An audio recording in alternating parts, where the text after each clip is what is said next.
નમસ્કાર દર્શક મિત્રો, અમારા ડાંગ જિલ્લામાં ભર ઉનાળામાં વરસાદ પડી રહ્યો છે, ત્યારે આજે સુબીર તાલુકામાં ભર ઉનાળામાં આગ તૂટી રહ્યું છે અને મુસળધાર વરસાદ આવી રહ્યો છે અને નદીમાં પૂર આવી રહ્યું છે।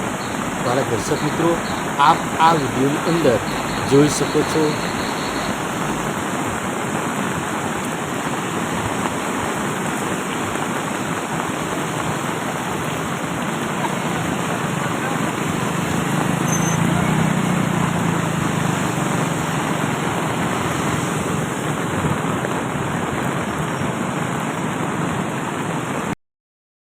વિડીયો ગમે તો લાઈક, શેર અને સબસ્ક્રાઈબ કરવાનું ભૂલશો નહીં।